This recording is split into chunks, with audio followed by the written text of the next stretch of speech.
Mes très chers compatriotes,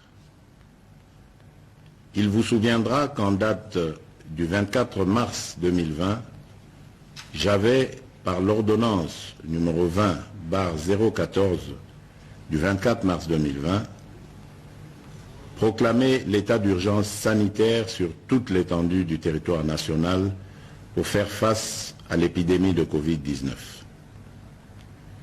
Cette grave crise sanitaire qui affecte le monde entier a rendu indispensables les mesures prises au niveau national pour agir au quotidien.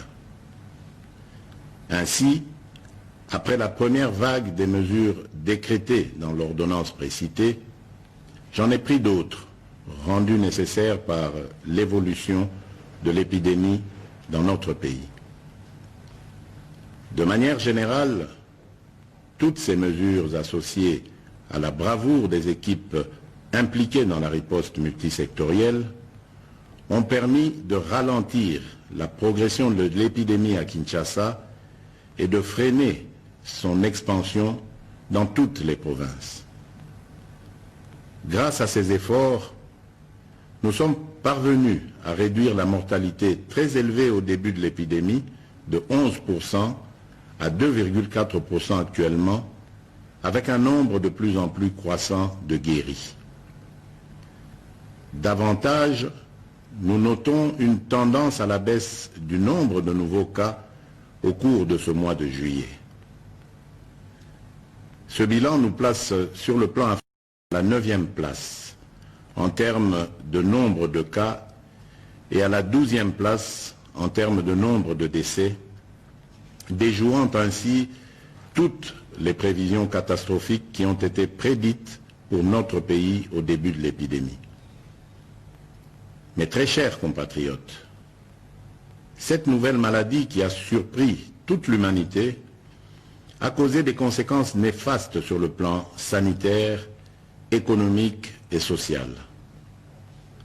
Aucun pays n'est épargné, même ceux qui disposent des meilleurs systèmes de santé et de protection sociale.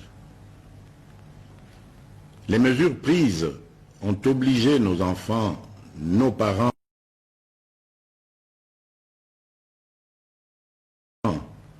agents publics et ceux du secteur privé à rester confinés chez eux. Elles ont impacté et continuent d'impacter sur le fonctionnement des institutions de la République, sur les entreprises publiques et privées, ainsi que sur les relations bi- et multilatérales. Les leçons et expériences de 4 mois de lutte nous ont appris que nous devons vivre avec peur ni stigmatisation. Nous devons ainsi adapter nos stratégies de lutte et de prévention contre ce fléau en tenant compte de cette évidence. Face à cette réalité, un consensus s'est dégagé entre le Parlement, le gouvernement et la société civile, ainsi que le secteur privé et les partenaires techniques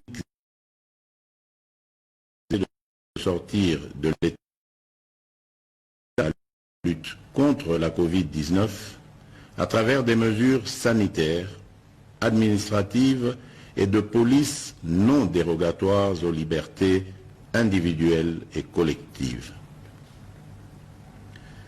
Mes très chers compatriotes, aujourd'hui, 21 juillet 2020, à minuit, prend fin l'état d'urgence proclamé pour faire face à l'épidémie de Covid-19 en date du 24 mars 2020 et renouvelé à 6 reprises. Les mesures irrelatives cessent d'avoir effet. Cependant, il doit être clairement entendu que la fin de l'état d'urgence ne veut pas dire la fin de l'épidémie de Covid-19 dans notre pays. Par contre, c'est l'indication pour toute notre nation de revenir progressivement à une tout en respectant les gestes barrières et d'autres mesures irrelatives. Il est donc question de faire l'équilibre entre notre santé physique, celle de notre économie et la stabilité de notre société. La fin de l'état d'urgence implique le retour progressif à la vie normale en respectant un certain nombre de préalables par rapport aux mesures sanitaires qui seront de stricte observation et à la reprise des activités en fonction des secteurs concernés et suivant les dispositifs mis en place par les autorités compétentes. Mes très chers compatriotes, ces préalables comprendront l'engagement des responsables à faire respecter les mesures spécifiques prises par le gouvernement, le renforcement de la sensibilisation et de la communication sur la maladie et sa prévention, ainsi que l'implication des différents acteurs engagés dans la lutte contre la Covid-19 à tous les niveaux. Quant aux mesures qui doivent accompagner le retour progressif à la vie normale, j'instruis ce qui suit. Premièrement, à partir de ce 22 juillet 2020, la reprise des activités commerciales, magasins, banques, restaurants, cafés, bars, entreprises, etc. La reprise des rassemblements, réunions et célébrations. La reprise des transports en commun. Deuxièmement, à partir du 3 août 2020, la reprise des écoles et des universités, en commençant par les classes et promotions terminales. Troisièmement, à partir du 15 août 2020, la réouverture des églises et lieux de culte, la migratoire interprovinciaux, l'ouverture des ports, aéroports et frontières, la réouverture des discothèques, stades et salles de spectacle. Toutefois, pour les funérailles, les dispositifs actuels restent maintenus et doivent être de stricte application. Dans ce contexte, il sied de préciser que les modalités pratiques de reprise dans les différents secteurs seront déterminées par les autorités nationales, provinciales et locales compétentes. Sans des mesures sanitaires qui doivent impérativement accompagner la reprise, je rappelle la nécessité d'observer partout et en tout temps les mesures barrières ci-après. La mise en place des dispositions de contrôle à chaque entrée impliquant la prise de température, le lavage des mains et ou l'application des gels hydroalcooliques, le port correct et obligatoire des masques dans les lieux publics, le respect de la distanciation physique, le contrôle et le suivi de l'état de santé du personnel public et privé, ainsi que la décontamination et la désinfection régulière des lieux d'activité. J'instruis le gouvernement de la République et tous les services habilités de prendre des dispositions nécessaires y afférentes. Aussi, je réaffirme mon engagement à la mise en œuvre du programme multisectoriel et d'atténuation des impacts de la Covid-19 en République démocratique du Congo que j'ai lancé le 18 juin 2020.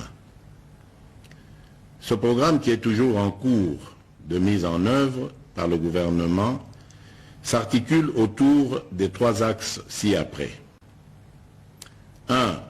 Riposte, surveillance et renforcement du système de santé. 2. Soutien à la stabilité économique et relance de la macroéconomie. 3. Atténuation des risques et soutien aux populations. À cet effet, j'ai instruit ma task force, le comité multisectoriel, le secrétariat technique, le ministre de la Santé et le ministre ainsi que l'ensemble du gouvernement de demeurer en alerte et de redoubler d'efforts dans la surveillance et la prise en charge de cette épidémie.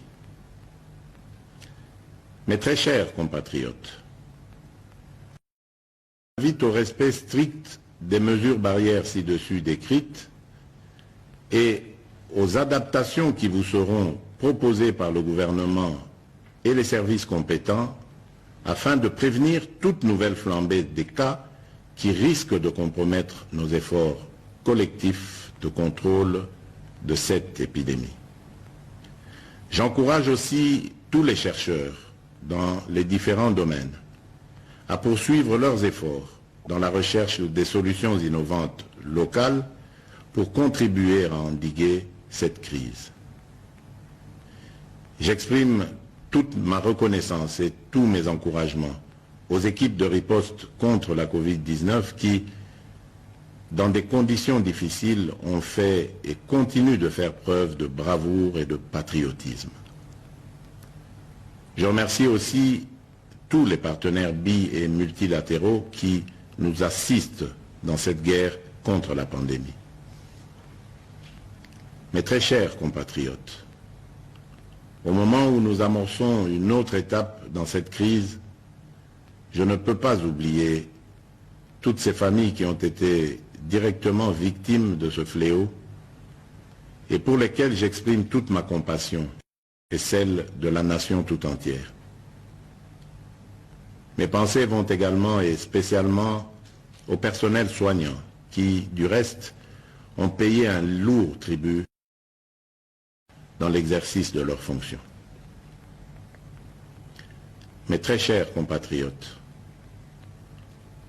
notre devenir et notre avenir dépendront de notre conscience, de notre comportement, de notre discipline, de confiance et notre foi en la grâce divine. Que Dieu bénisse la République démocratique du Congo. Je vous remercie.